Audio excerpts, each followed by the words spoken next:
In this video, we are going to be focusing on undefended pieces, one of the 5 chess fundamentals. We are playing against a 461 rated opponent today, and right here, we get our first look at defended, undefended pieces. So the reason why I'm able to take this piece here is because it was available for capture, and also black has a way to recapture with the queen. So this is the Scandinavian defense, going to develop a knight while attacking a queen, which is an undefended piece. All right, so black moves the queen out of the danger. I see another move. Let's go ahead and develop our other knight and again attack the queen. Because the knights are worth 3 points and the queen is worth 9, this is a good attack to make because we win 6 points if we do capture the queen. So our opponent moves the queen out of danger.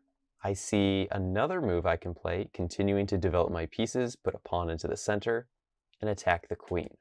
So let's go ahead and play that.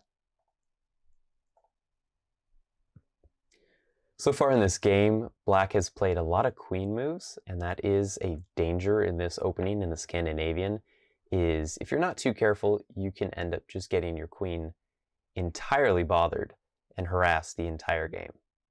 So here I could play a3 and again attack the queen. The queen is able to see my pawn here, the knight, and this pawn, but all of them are defended. So we have the bishop defending the b2 pawn.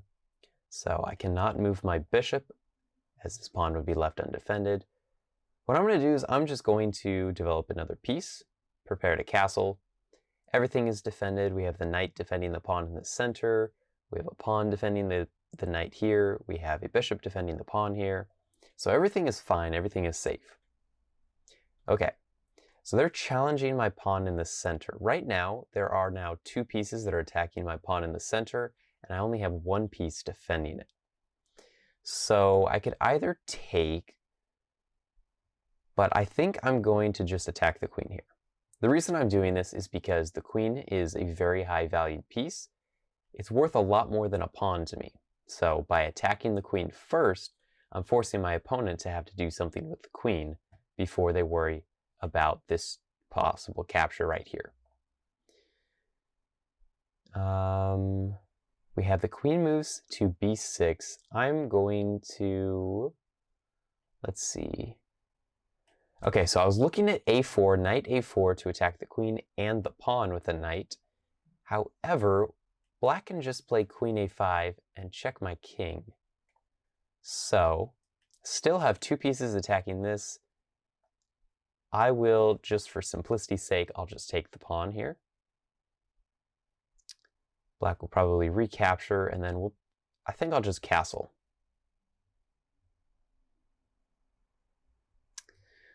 Castle, or I could develop a bishop with what we call a tempo, where that move immediately threatens the queen again, but I'm going to just castle. Castle first, then I can develop the bishop if the queen is still there on the dark square diagonal. Okay, so here I can't just play bishop to e3, attack the queen, because that undefends my b2 pawn.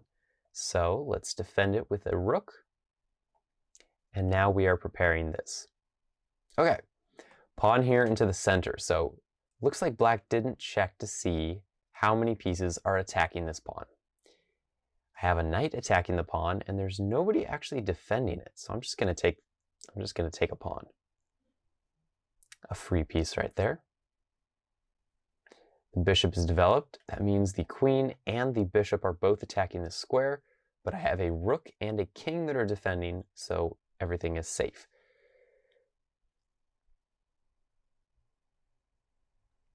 I am going to play, I'm just going to bring the queen up here. I realize that as soon as I move this knight, the queen now will check the king.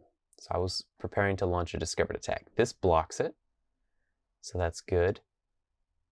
Let's see, I haven't developed my dark square bishop, so I think I will do that right now. So if bishop takes, I can take with the queen, then queen takes, and I can take with a pawn, and I have a rook opened up on the king side. So Just had to check beforehand to make sure that this bishop was defended enough times that this is a safe move. So recapture there. And if queen takes, we'll just take back the pawn, and that is an equal trade. We're perfectly fine. I am looking here. I have a knight and a rook attacking the square. He's going to attack my rook. There's no queen now attacking this pawn, so the rook doesn't need to stay here. And I think I'm just going to go here. I want to open up my rook. So as soon as this light square bishop here moves, who knows, maybe here, check the king.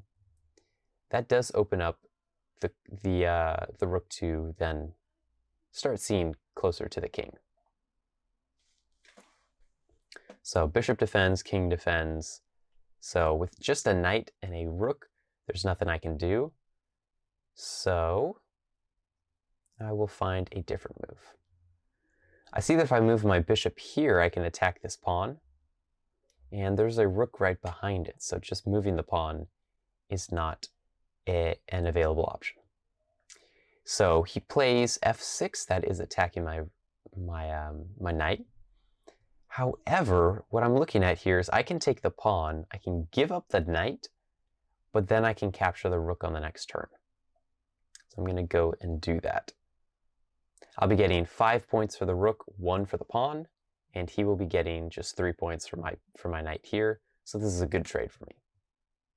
Just looking at undefended pieces, the diagonals for the rooks can oftentimes be pretty dangerous. You want to keep an eye out for those. If there's nobody defending these pawns here, there's not a whole lot you can do.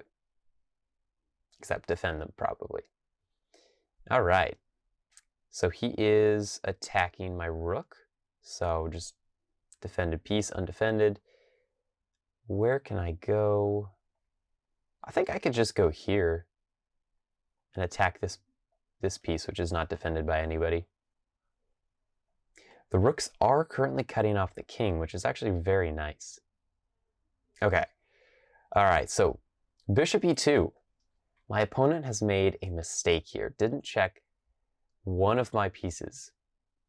Which one of my pieces can now capture that bishop? It's attacking my rook, but I don't have to move the rook because who is attacking this bishop? I'll give you a couple seconds. So the answer here is knight takes bishop. These backward knight moves can be a little bit tricky to see, so when there is a knight in the general area of your pieces, just take an extra second or two to double check and make sure that when you move your piece, you're not going to get captured by the knight moving backwards somehow. He's developed his knight here. That is attacking my rook. However, it does not defend the pawn here in the center, so I will take that.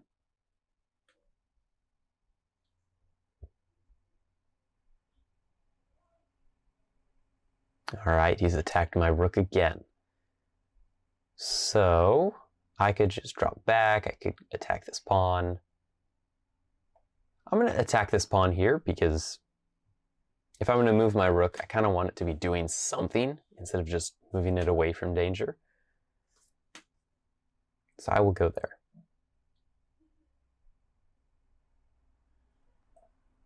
Potentially black could play this move and defend the knight, or defend with the knight. He goes the other way, so I'm just going to take the pawn. Nobody's defending the pawn, so that is free for the taking.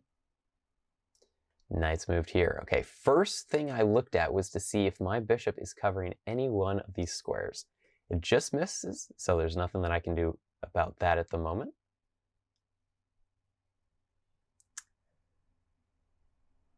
I think I'm going to go bishop here. Just to get this bishop back into the center of the action, it sees the knight here. But it also sets up rook to a8.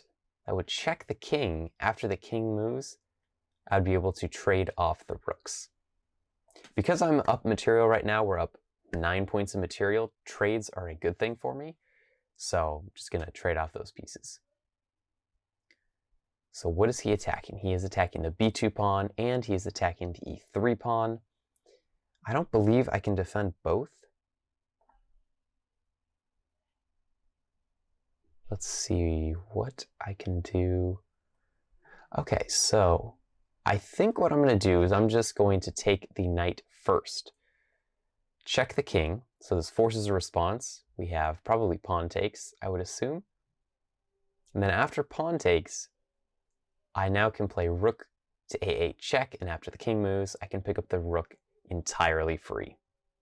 And we get a win by resignation here.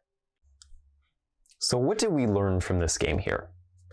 There were several good opportunities here as we go back to the beginning where we had defended and undefended pieces. So first things, we had the queen out here, and we had several times where we could attack the queen and promote our own development of our pieces. In Scandinavian, this is a really good thing to do if you're playing as white and your opponent has not retreated their own queen.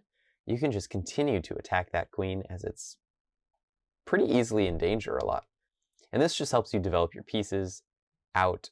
And here I have a pawn in the center, 2 knights, and a bishop developed, so these are minor pieces. And my opponent has a wing pawn, meaning not one of the center 2 pawns here, and a queen developed. So that's 2 pieces for me having 4. So we traded off the pieces, and now I have 3 minor pieces developed to the center, and all black has is a single queen. So we castle, develop our pieces, make sure to defend against the queen, capture this pawn because there's no defenders for it, and I had an attacker. So that is simply a free piece. And then from here, we offered a trade.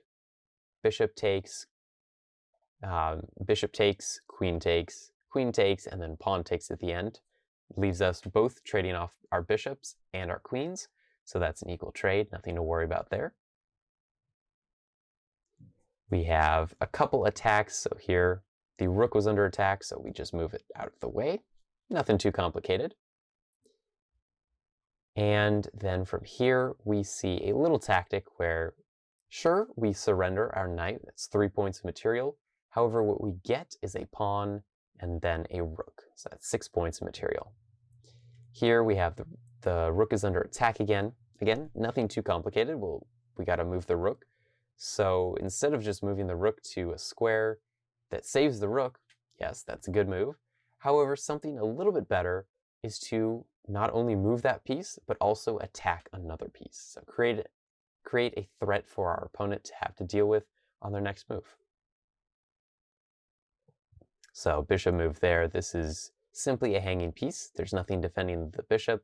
It is attacking my rook, but I have to remember not to panic straight away and look around and see what can I do. Can I take this piece?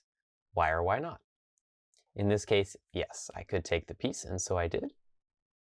And we picked up another pawn that was hanging there. Again, the rook was under attack, so instead of just moving it out of the attack, we move it with tempo, meaning we are attacking a piece after we had moved that rook. That means we were able to get the pawn there. We brought back our bishop, preparing to play rook a8 check. And here we were able to eliminate a defender, take the knight, which would defend here. And then if you guys didn't see what had happened, what ended the game here, after check, the king moves away. The king cannot go here because we do have a rook that sees this entire file. Now white just takes the rook, and we just won a full piece. Next move, black can either take one of these 2 pawns, but neither one is going to be extremely helpful as we have a knight, we have 2 rooks, we have several pawns that are not captured at the moment, and we should go on to win this endgame. So that is going to wrap it up for this game. And in the next video, we will be looking at the next of the 5 chess fundamentals. So I will see you guys there.